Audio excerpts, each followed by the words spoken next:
Well, good evening, good morning for those of you who are overseas. It's a pleasure being here with you, sharing this time. My speech is called Challenging Beliefs Towards Change in Enterprises. My name is ALFRED MAESO. After what Alice said, I don't have anything else to add. These are just my contact details. We have many ways of being in touch. So here are some of them. And let me say I'm very happy because since last week I am author. I have written a book and I'm very happy for it. And it's curious when things make you feel happy, the first things you do is to share it with your relatives, your friends. So I always like to see this photo. When I went to visit my father and said, I'm writing a book, Dad, and then he said, what is it about? And I said, well, it's how enterprises adapt to changes. And he stared at me and he said, but that's not what we have always been doing. Like, can you write a book on that? And I started to think like, he's true. It's like what we have been doing forever. We just adapt ourselves to change it always. Everything started with Big Bang.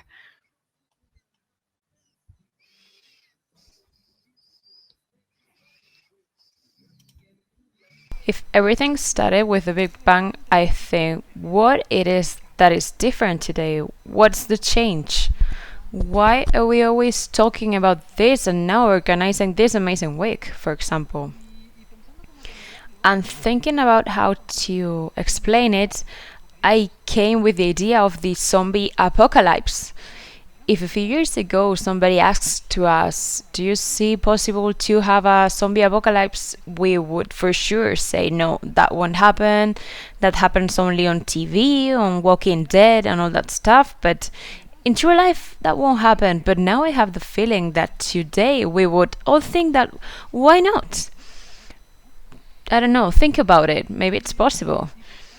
And for example, that's something that Amazon Web Services included in its terms of service. There's a clause that says this restriction won't apply in case of human corpses reanimate and seek to consume living human flesh, blood, brain, or nerve tissue.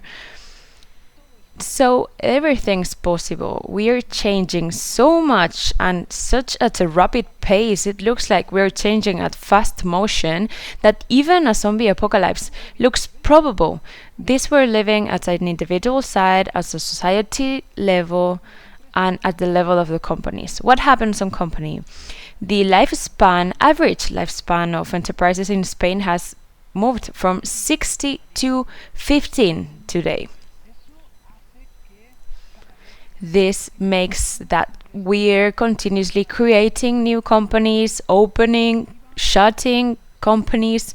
So enterprises need to change. The most important thing that enterprises need to do today is to change, is to adapt to changes. Peter Drucker said this long ago: to survive and have success, each company has to become an agent of change. They have to be able to activate these changes to follow the pace of change of society. So, fast motion changes, apocalypse, zombie apocalypse. The main objective of the companies is to change. And how are they doing this? Which is the rate of success of this? I don't say this. We have reports of Cotter, Turner and Crawford, Prosy, McKinsey, Standard & Poor's. They all agree that the failure rate of initiatives is very high. Around 70% of the change initiatives of companies fail. So if the most important thing is to change and the percentage of failure it's so high, we're not doing something really well, right? So in this sense, Leandro Herrero, in his book The Flipping Point, that by the way we will have the pleasure to be with him tomorrow, he said management of change is dead. It needs a funeral, not a show. It's a bit the reflection that we need to change the way we do things. Because when it comes to management of change, how do we manage it? It looks like we are doing it always in the same way. We don't learn. Einstein said insanity is doing the same thing over and over and think to expect different results. And this is about beliefs. We have become believers of a way of doing things.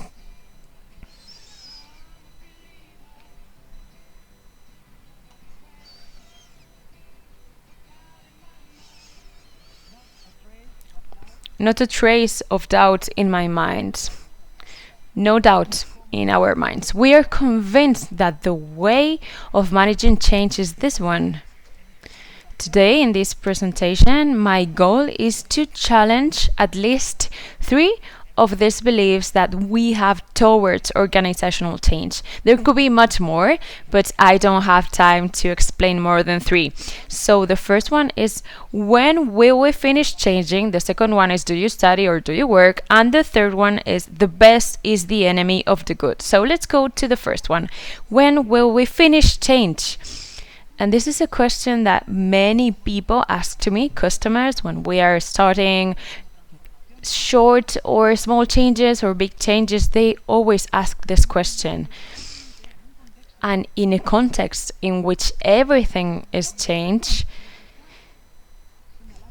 maybe this is showing us a way of thinking that we must challenge. I will tell you a story in this sense, a very similar story for sure that the ones that you have lived during the last year, in the pandemic, during the lockdown. We were all locked at home. I remember specifically a day in which I was working to prepare my environment to be able to work remotely. So managing my space to be able to work remotely with my kids that you can see there in the drawing. So they were with me. So I was also being a father and entertaining, a teacher. And on the other side, I was missing my previous professional life, especially trips, going abroad. So in that moment, I had to be in Paris giving a training, but I was at home and I was having a virtual, of course, meeting with an enterprise, helping to reorient their strategy of transformation.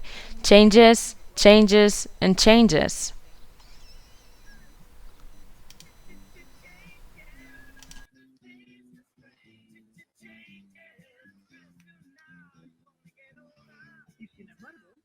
But nevertheless, we are surrounded by change, but sometimes we face the changes as something sectional. It's what we call the stability paradigm. So we face this change from the point of view that we are in a balanced situation, stable situation. Then we introduce the change, and maybe it's painful. So that's why we're represented with this curve of change, this pain. It's been represented until we reach to a new situation of stability that if we did well, it will be a better situation. So the change as a temporary moment between stability. So this way of thinking conditions, and it's conditioning a lot, the way of organizing and structuring the enterprises. We say that enterprises have two great activities: the great business, run the business, and then they change the business, changing. And many times, even through different teams, there are some teams, some people that are in charge of the normal business, and then the others dedicated to change, with the idea that the eventually organizing these change initiatives in ways of programs and structures, and eventually everything will go well, and we can move this to the normal business. And this sounds great if the paradigm will be stability, but it's not like that. We don't have a curve of change. We have a lot of curves that are one after the other and they coexist. So instead of curves of change, I think it's better to say waves of change. So we are surrounded by these waves of change. So the main focus is not to go through one of these waves, but to learn how to surf them, to learn to swim, to surf, to be able to swim and not drown surrounded by these waves. And this is the goal, and this is the change of paradigm that must happen in the organizations, the constant change, where this new wave of changes, what we need is to adapt fast, to be able, what Peter Senge said, learning organizations. So we don't have stability. This new reality, you have heard a lot about it. This new reality is change. We are surrounded by change. The normal situation is to be continuously changing. And this conditions the previous scheme of change the business and run business. Everything is change. So even the realization and the carrying out the usual activities, we have to be introducing new changes and evolutions that will make us adapt to the rhythm of change of our society. And above all, the super change, the meta change, the change towards how we change, the revolution that it's necessary to rethink strategies, structures, systems, values, people, competences, skills, rethink the organizations to be able to increment our capacity of change, or the changeability. I put it in English because it looks cooler. So it is the changeability what matters, a permanent state of readiness, what is the most important thing. This permanent state of being prepared to change. So this initial question on when this change will finish, we will have to rethink it and rephrase it and maybe think, when we'll be ready for the next change, or even better, when do we start to surf the waves?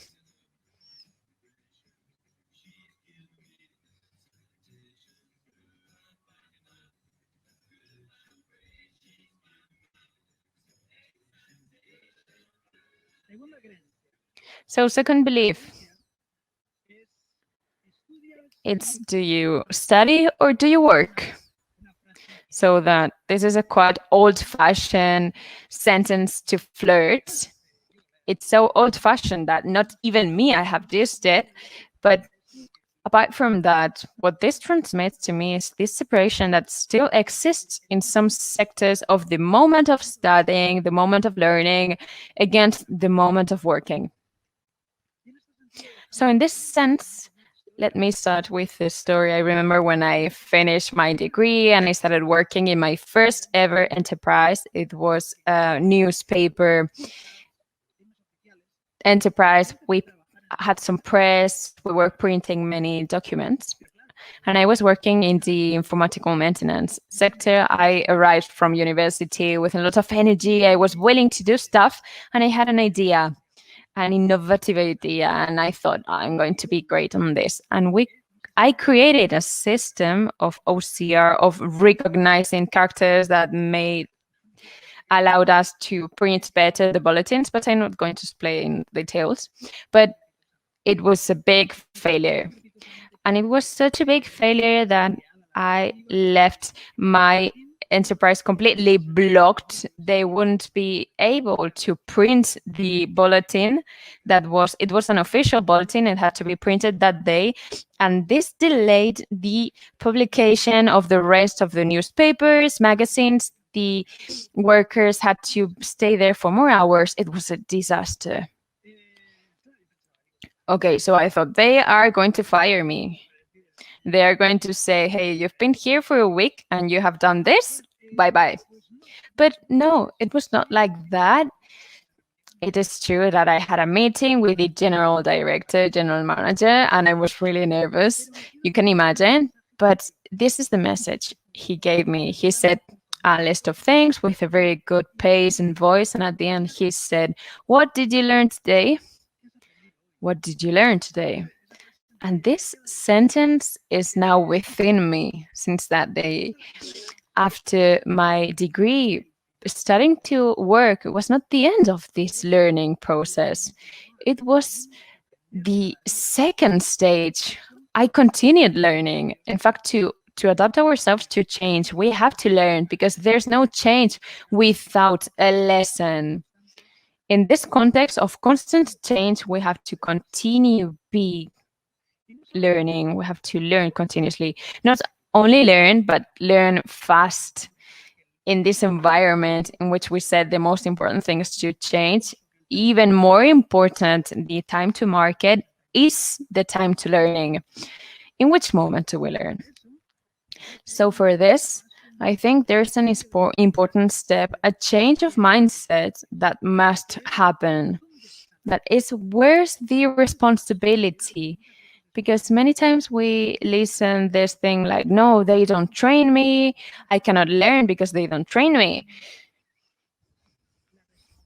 The responsibility of constantly learning, of developing ourselves and knowledge is ours. We have the control of our lives, and that's our responsibility.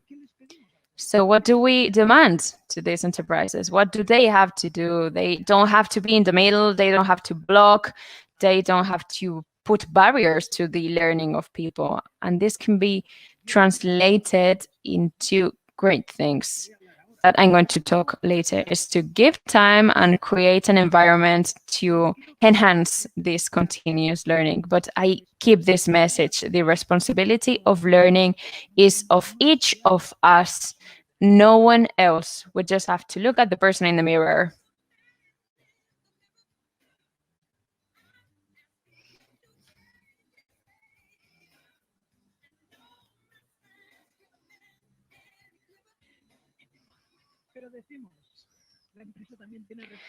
But the enterprise has a responsibility in this, and one of the main aspects in which it's worth it to rethink what are we doing is we don't have time. How many times have we heard this? We don't have time. And in fact, it's true. Time is the most scarce resource now in enterprises. So, being the most scarce resource in enterprises, to what do we dedicate our time?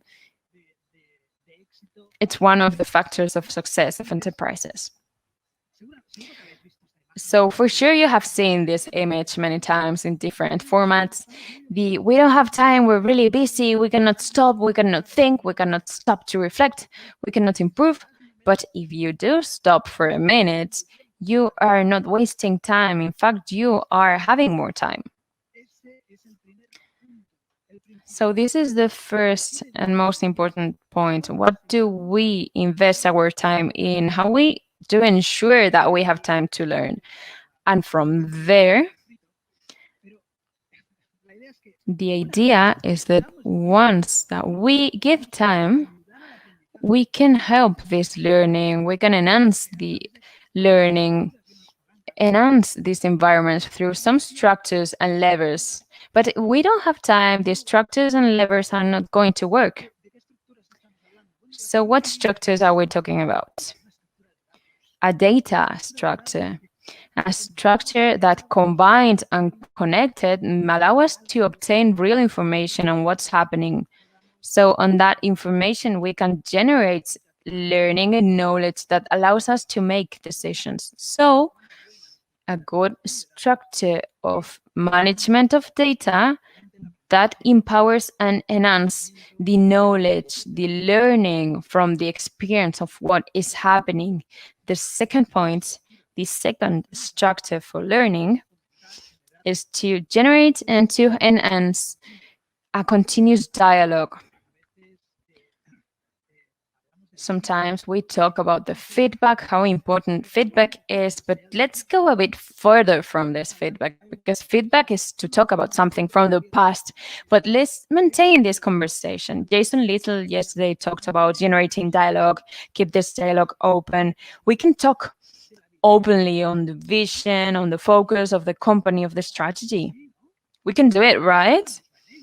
So our salary is on that. So maybe we have something to say. Initiatives on change through the processes of delivery, the value that we deliver, everything can be subject to a conversation. Let's create these structures to keep this dialogue open. I insist, far them from feedback. Other structures that generate this transversary, these mainstream spaces rather than functional areas, than teams that may broaden the vision and incorporate new points of view from hackathons, communities of practice, innovation days, global insight, or any other that may adapt to the specific context of the enterprise. That works. And we can also work in levers. So those things, let's say things, the actions that help us to enhance and to accelerate and to be the catalyzers for learning. First, it's the training. Training is still a very good lever for learning. It's not the only thing, we need more things, but training, it's a very good lever.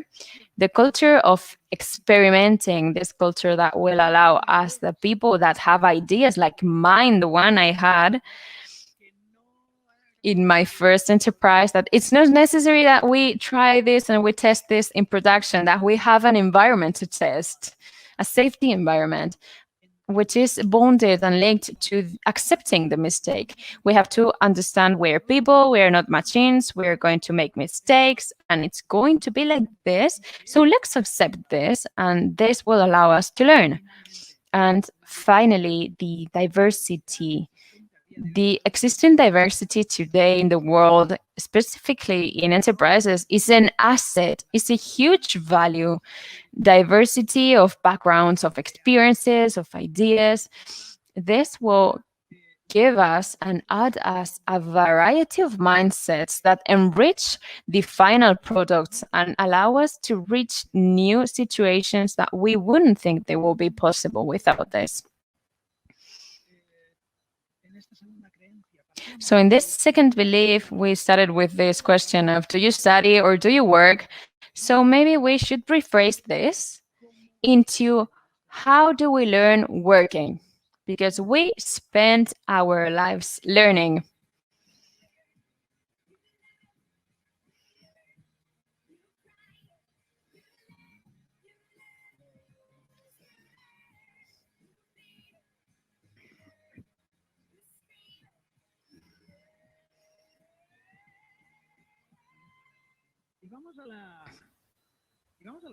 So let's go to the third one. The best is enemy of the good. It's not that I'm against this sentence. Many people have said this to me, and I can understand the reasons to say this. But in my experience, the best is always best. The good is not the best. And I always associate this to this attitude that we sometimes have in life, that towards a pain, like a physical pain, we don't act. We just make it happen, let it happen. As long as we can still be living, we just continue with this pain, but we do continue. We don't act until this pain doesn't allow us to live our daily life, this conformism. So how many times do we have this pain in an enterprise that doesn't make us to continue? And we continue with this pain. Many times the daily life in an enterprise is painful, and we continue. I wanted to explain a story in this sense of a project in which I worked, a very big project, in which there was a lot of pain. There was pain in shape of delays in the deliveries. We were trying to comply with the planning, but with bad quality, with a lot of complaints from the customers. They were calling this plan strategic, so we had many eyes on us. There was tension between the different teams because there was frustration. People were completely burned out. And we decided not to cope anymore with this pain. So there was a group of people that completely went against this status quo and this situation. And despite not complying with the deliveries and incrementing the anger of our customers and our bosses, we did change the way of working.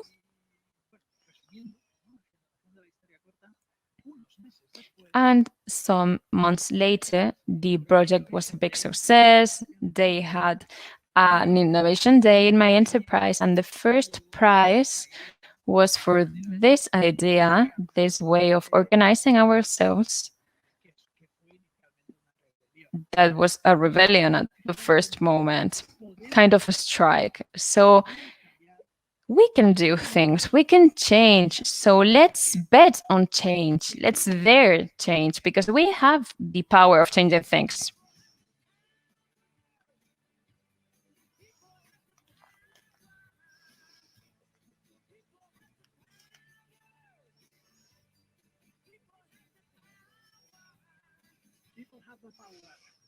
People have the power. We do have the power to change things. And this power is translated, and I like this definition of leadership, is translated into these two things. That things in which you can decide, then decide, and in which that you cannot decide on, then have an influence. Because it's what we do every day in our personal life with our friends. For example, when our friends or our family, they have a problem, we cannot decide for them, but we are there trying to assess, to give advice, trying to have an influence so that they solve their situation because we care. And this is the attitude we have to have. We can change things, we can influence, and we have to fight against three barriers to win, to defy this status quo. First are this strength that push us to be always doing the same because we have always been doing like this because the process says that we have to do this. So let's fight against this inertia. Also, this knowledge that we have from the previous, this biased thoughts. Like our customers won't want this, or our managers, the boss won't want this. So this bias. I remember the same course, the training I did for a group of customers, people from an enterprise that they had the role of customers, so they worked with external suppliers. And I did the same training course with to a service enterprise that they had the role of suppliers. So they did supplies for customers. And I remember the reflections in both were the same. In the first one, they said, no, my enterprise cannot apply this because our suppliers won't want this. And in the second one, they said, no, this is not applicable. We cannot propose this to our customers. It's the way it is. We have this bias that are limiting us. And also the human beings, we do generate, and we always have these attachments. We have attachments to things, to situations, to projects, to products. So sometimes we continue working in something because we've been a lot of time working in this or a lot of effort. The idea maybe was good in the beginning, but now it's not good enough. And this, what creates, it's an immobility. When we are in this context of change, we have to adapt to change, and we are not able to move. Immobility, stagnation, that can be translated into eternal sequences of PowerPoint in which we spend a lot of time with versions and validations of PowerPoints until we make a decision that at the beginning was disruptive and it was worth it. It's completely diluted until being just an apparent change movement that we don't have time to implement. So please, less presentations and more action.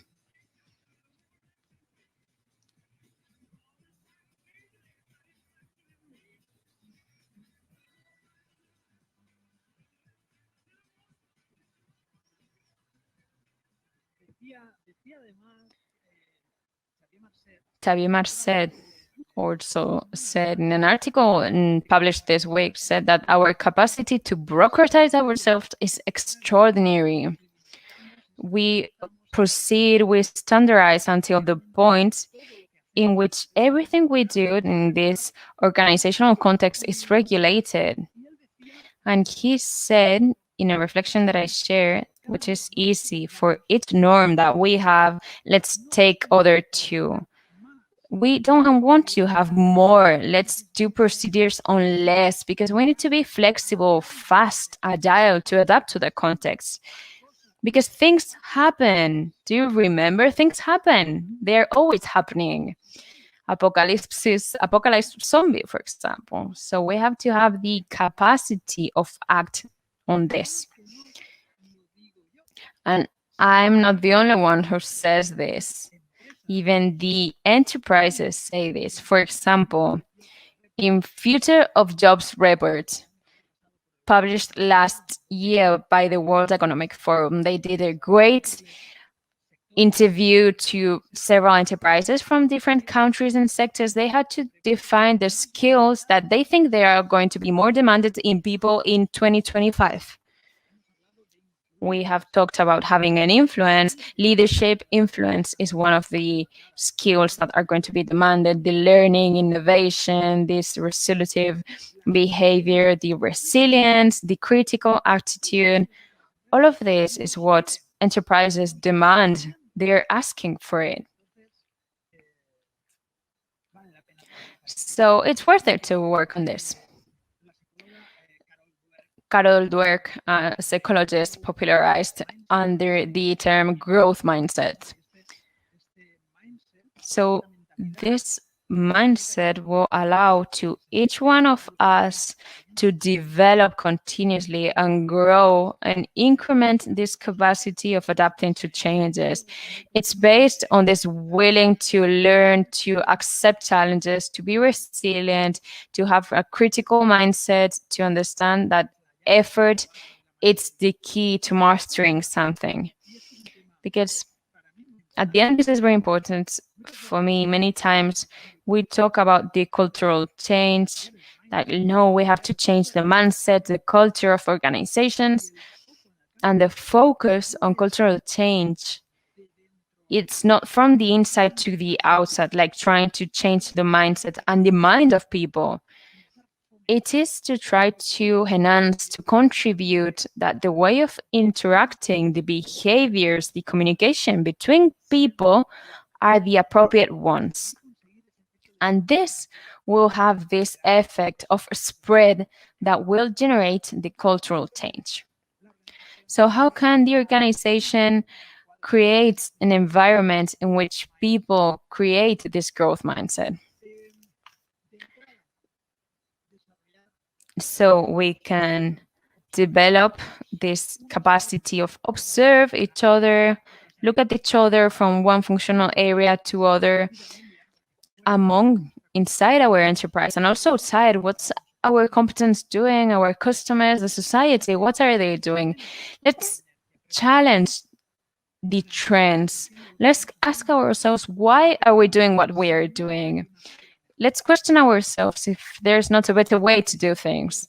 And also these better ways to do things, let's test them, experiment with them, and validate them.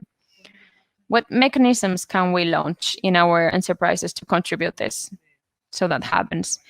Coaching, expert coaching, because the day before today, Lisa Atkins did a very good session of coaching.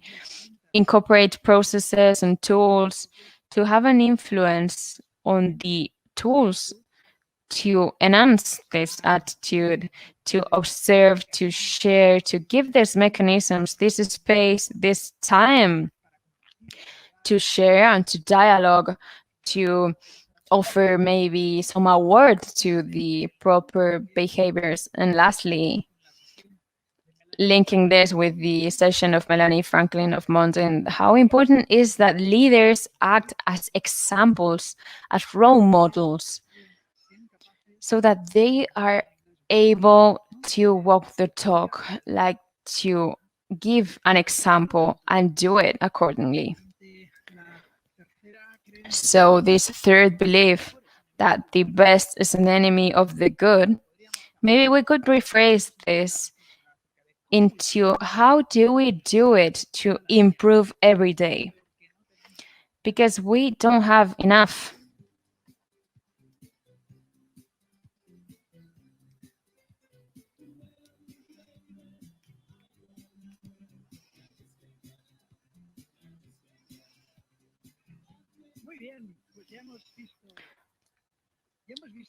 Okay, great. So we have seen these three great beliefs I wanted to talk about. When will we finish changing? Do you study or do you work? And the best is enemy of the good. If you have been paying attention, not only listening to the songs, which I hope that you have enjoyed, you would have seen that I haven't given any recipe because they basically don't exist.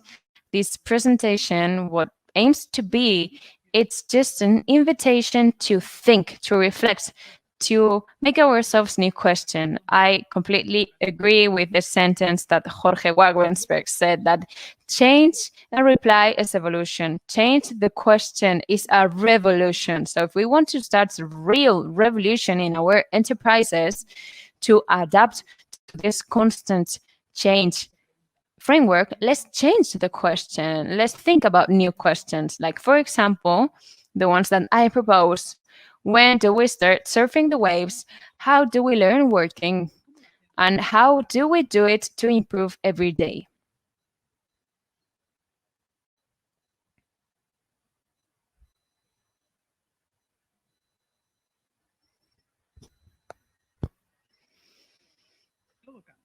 Everything changes. Life is a change.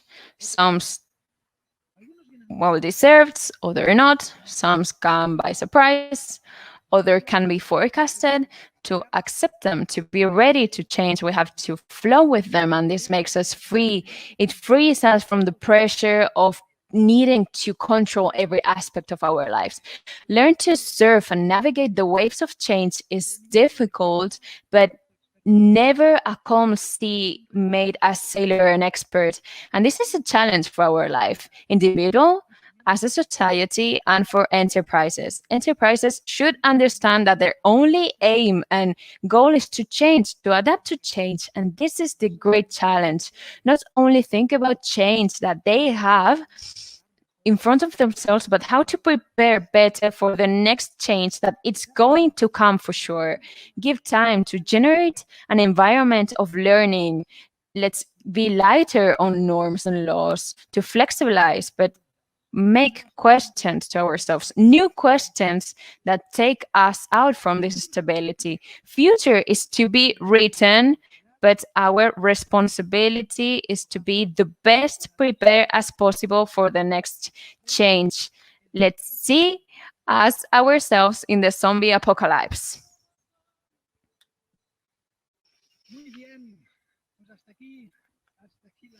So this is my session. I hope you have enjoyed it. Thank you so much all for being here.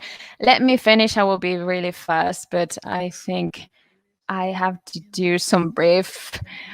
I have to say thank you.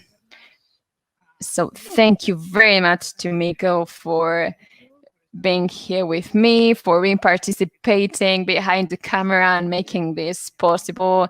Continuous inspiration, example for me. So thank you for being in my life.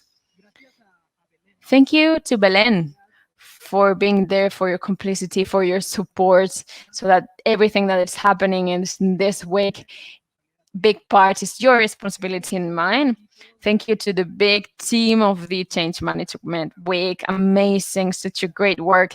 Teresa, Marta, Andy, amazing. And lastly, well, to all of the team of Netmind, I'm sorry, I don't want to forget about you, your active attitude, your complicity, your effort, so that this is everything great. And finally, also, thank you, Aless, for making dreams come true. And that's all on my side. Let's all enjoy because life is a carnival.